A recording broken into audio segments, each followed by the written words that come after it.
Hey everybody, I'm Bethany Stahl, and this is Authors Tell All. I'm really excited because in just a bit we are about to meet author C.M. Healy. If you want to show your support, make sure you give this video a thumbs up, share, and check out his work. Hey everybody, I am here today with author C.M. Healy, and I'm really excited to have you here. So you have published a ton of books, all with outstanding reviews, which is amazing. So Thank you. congratulations. It was a surprise to me as well. So how long have you been an author, and how many books do you currently have available? So I've technically been a published author since June of 2015 or May of 2015, depending on how I did my ebooks, and then everybody wanted print, so I converted them into print. I've been writing probably since the sixth grade. That's what I tell the kids when I do school visits, because I have been writing short little silly poems and whatnot, but I didn't really get serious about it until I have 9 books currently. So I have the 2 YA. This is part of a series, Beyond the After, and then I have the kids books ranging all the way from early readers like Missing Numbers to poetry collections like The Other Side. It's kind of this very Shel Silverstein-y. Like when I was growing up, I read him and listened to him on cassette tape. That's how old I am. But anyways, so I have the 9 books, and I've only been doing this for about 5 years, and my goodness, there is a wealth of information and knowledge, even now, just constantly coming at me, and I'm learning how to maybe do Kickstarter this fall for my new book. So yeah, it's crazy. That's exciting. And so you mentioned school visits. I heard you're a lot of fun at them, and you bring a banjo along with you. Yeah. So what are some ways at school visits that you get children engaged in listening to your stories? Well, especially so with if Mom Became an Octopus, I usually do so depending on obviously the grade level. When I go to a school, I usually do anywhere between 3 to 6 different presentations for all the different grade levels, because obviously the kindergarten and first grade are at a different reading and writing level than the 4th and 5th grade.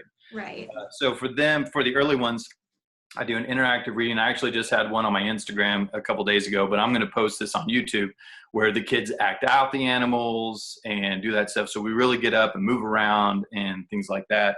For the older kids, I start reading some of the older books like I Can't, and I give a personal story.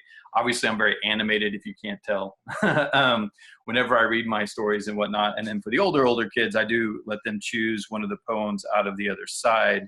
I give them a few choices out of this one to read. But yeah, I'm always wearing, let's see which one. I always have on fun socks as well. Awesome. They like that. And I know I'm not like in the crazy professional author attire. I always have my hat. I always have author hats on. Today I'm wearing, this is one of my favorite shirts. It's actually from The Princess Bride, and it's an 8-bit. So again, kind of aging myself, but it's one of my favorite t-shirts. But I'll wear all kinds of fun t-shirts that have like superheroes or Muppets and all kinds of different stuff. So yeah, it goes by pretty quick. I haven't had any complaints. They seem to enjoy it. And of course, I end with the coup de grace, the booger song, which is a huge hit, obviously, amongst the kids. Wow, it sounds like a lot of fun, and I really like hearing that you are engaging kids on a bunch of different levels. So your books are for a variety of ages too, because you were mentioning some are better for kindergarten, Right. some go up to young adult. Yeah. The Beyond the After, actually. So this is probably, everybody always asks like favorite book, and it's almost like asking like, what's your favorite toy or who's your favorite kid? Yeah. Because I've read all of them. But this one probably is my favorite just because of how complex and in depth it is. Like, it still blows my mind that I have literally created a brand new world for these characters. So if you don't know what it's about, it's all about Snow White, Cinderella, and Sleeping Beauty. It's just 20 years later about their teenage daughters. So I haven't changed anything that we know and love about the current fairy tales. I've just built a continent that all their kingdoms are on, so they're neighbors. And like Cinderella's husband is the older brother to Snow White's husband. So just little connections that don't change the story at all, but just help my story move along. And I start selling it at 3rd grade all the way up to adults that are just loving it. So this one especially has been a surprise at how wide my target audience has been and how well it's been received. So this is definitely one of my favorite ones to actually read and talk about, and obviously, create as far as all my books go.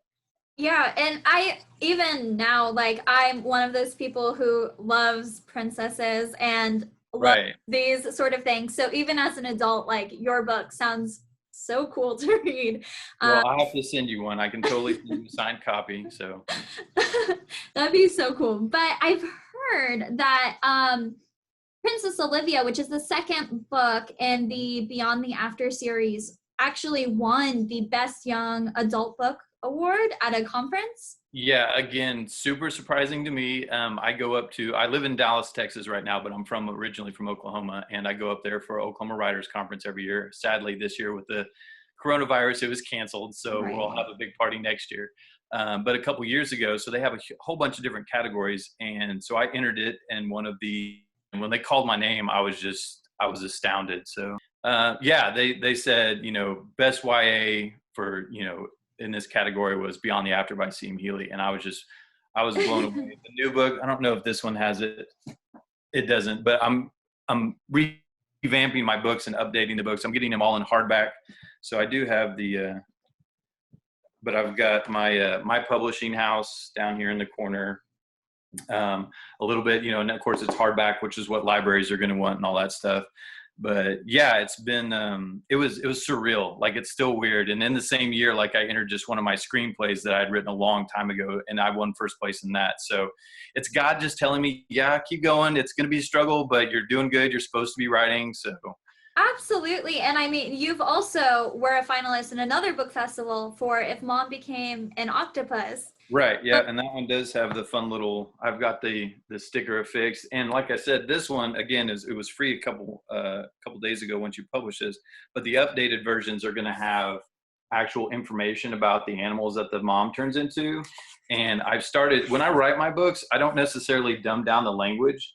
So a lot of them, especially the different little lion, I will put a glossary in the back of all the words that I use that they may not know.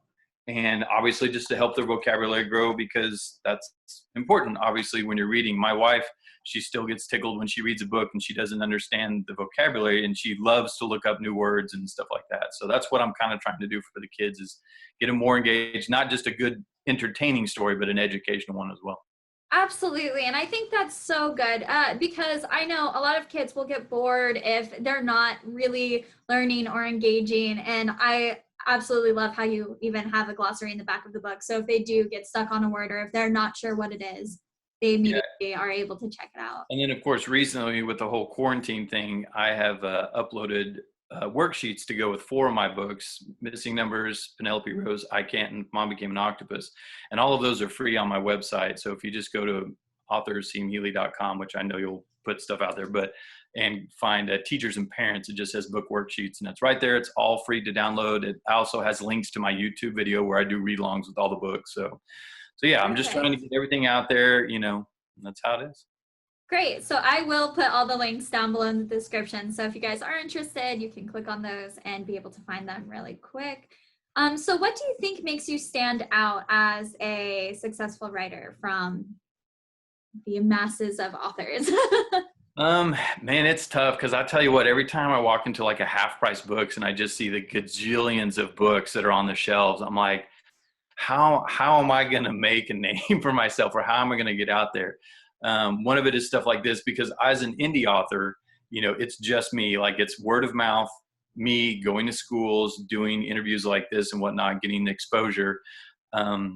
But it's tough. I think one thing that obviously makes me stand out more than others is the variety of books that I have.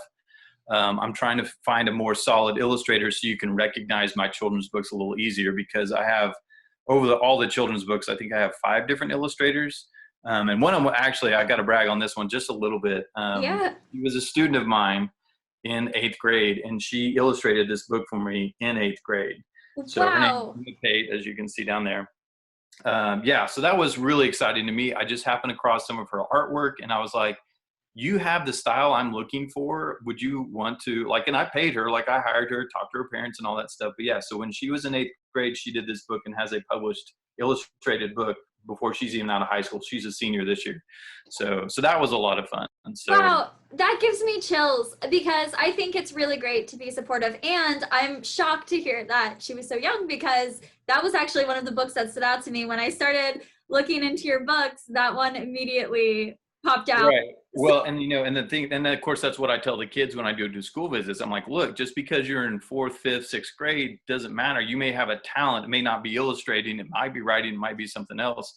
That just because you're a kid doesn't mean you can't go ahead and pursue. And book publishing nowadays is actually really easy. The mhm. hardest part is writing the book and getting it put together.